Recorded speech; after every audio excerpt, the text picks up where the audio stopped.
All right, welcome to the channel. Today we are going to be taking a look at a handful of clone fragrances that are perfect for spring and warmer weather, gearing up for the summertime.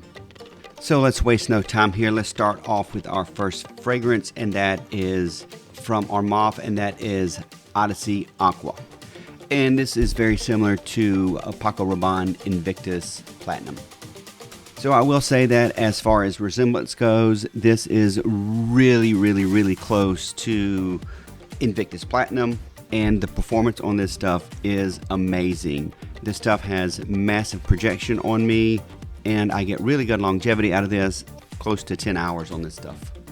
I really like this as a spring fragrance because it has a really nice citrus, slight herbal with lavender opening with a little bit of mint underneath. So to me, this is a perfect welcome to spring fragrance with that freshness and that mint underneath. So the opening is kind of playful and youthful. It does have that sweetness to it that you get out of the Invictus fragrances. But once it dries down, it turns to a little bit more of a mature fragrance with a lot of ambroxan and woodiness with a little bit of earthy patchouli underneath of it. To me, this is a great fragrance for spring daytime wear. It's extremely versatile, very inexpensive.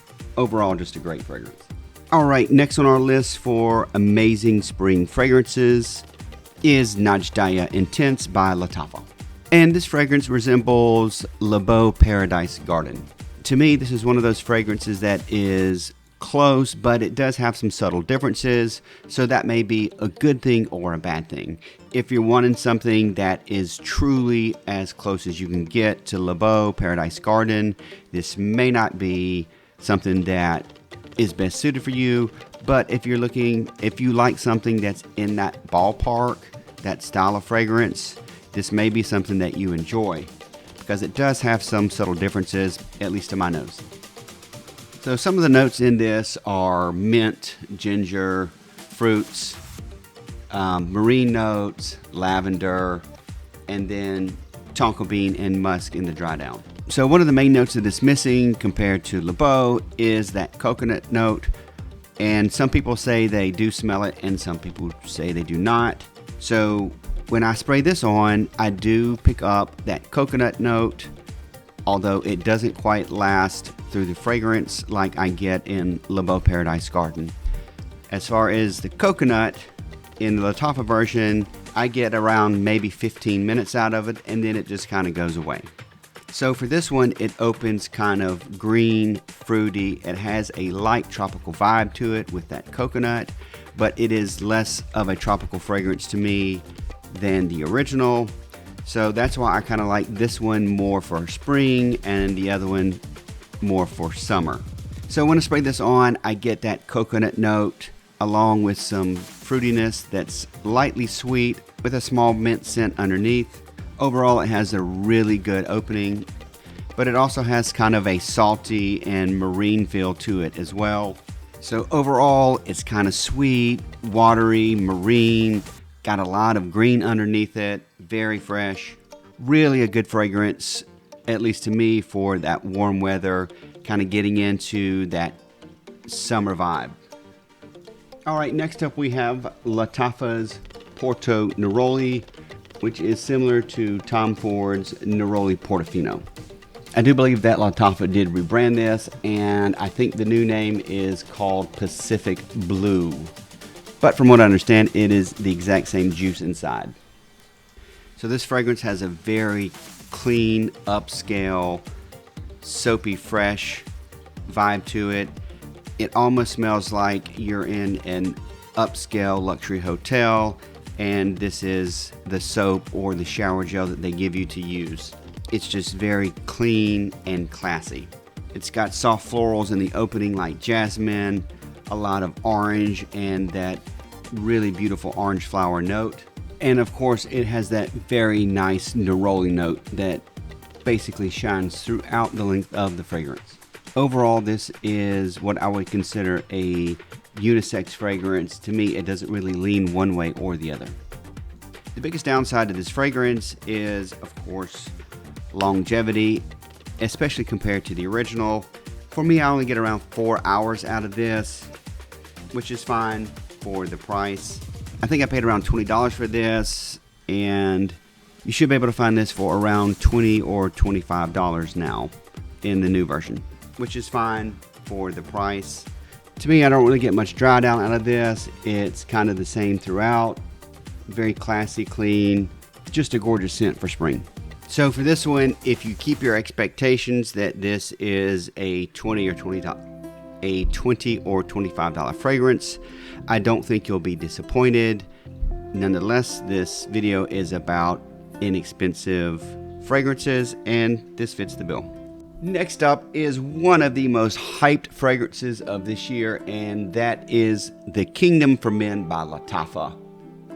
And this is their take on JPG Le Male Elixir, which is one of the best winter fragrances, at least in my opinion.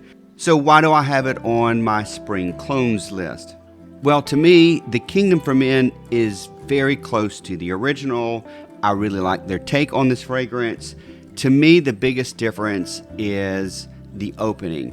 In the opening, to my nose, I get a whole lot of mint and lavender, and it's far more pronounced, and it seems so much stronger to me than the original. The original has that lavender mint, but it seems like it's more well mixed, and it's a more well-rounded fragrance with a lot of those vanilla components to it. In addition to that, the dry down for The Kingdom for Men smells very, very close to the original, but again, it is less pronounced, and it doesn't project as well and doesn't quite have the longevity, at least that I get on my skin. So what I like about this fragrance in the warmer weather is that really fresh and aromatic minty opening that really puts me in the mood for spring weather. And let's not forget, spring is not summertime. So this is not going to be 90 plus degrees sweltering heat, which I probably would not wear The Kingdom during that time, but it is nice, breezy, sunny days with a warm temperature, and to me this really fits the mood well. Great longevity, good projection, amazing fragrance, very well worth the try here. Alright, next up we have what I would consider a hidden gem, and that is Decosta Essence Sport by Fragrance World. And this is Fragrance World's take on Lacoste Essential Sport, which is a discontinued fragrance that was released in 2009. Because it's a sport fragrance, you may have a pretty good idea of what type of fragrance this is and what it's all about. And this fits the bill perfectly. So this has opening notes of grapefruit, bergamot, and ginger. It's got aquatic notes, geranium, and musk. Very similar note profile to what you would find in the early 2000s. So this fragrance comes off very clean, fresh, watery, citrus heavy, and aromatic. It gets you that fresh, clean out of the shower feel because it has almost like a clean soapiness to it. The opening is amazing. It's got a nice citrus note with some spices underneath. It also has that very clean freshness to it. It's a very energizing and uplifting scent. If you prefer those really clean and aromatic soapy fragrances for the springtime, this is something that you should check out. Of course, because this is a citrus dominated sport fragrance, the longevity on this is not great. I get about 4 hours. Projection also not amazing. It's pretty much a skin scent after 30-45 minutes or so. But then again, it has its uses for me, so I like it. Alright, last we have a fragrance that is very similar to the style of fragrance as Decosta Essence Sport, and that is Alpine Homme Sport by Maison Alhambra. And this is their version of Allure Homme Sport by Chanel. Alpine Homme Sport is a very casual, versatile, citrus dominant fragrance. It comes off very fresh and clean smelling. To me, the opening comes off with a lot of orange and aldehydes. It's got that very clean citrus opening that dries down to a little bit of musk and vanilla. The opening is a little on the harsher end compared to the original. It has more of a very clean, fresh, almost like a laundry detergent type scent. It does go away within a couple of minutes, but this is a sub $20 fragrance. As far as longevity and projection, I do not get a whole lot out of the original Chanel version, and for this I get about the same. I get about 3 or 4 hours out of longevity, and projection is not really there. It's almost a skin scent within 30 minutes. I just don't get a whole lot of projection out of this. I do get a little bit more out of the original, but for a sub $20 fragrance, this stuff is really good for warm weather. Just a very casual, fresh, clean, sport style fragrance. Alright guys, that's it. If you enjoy this type of content, please do me a solid and hit that like and subscribe button.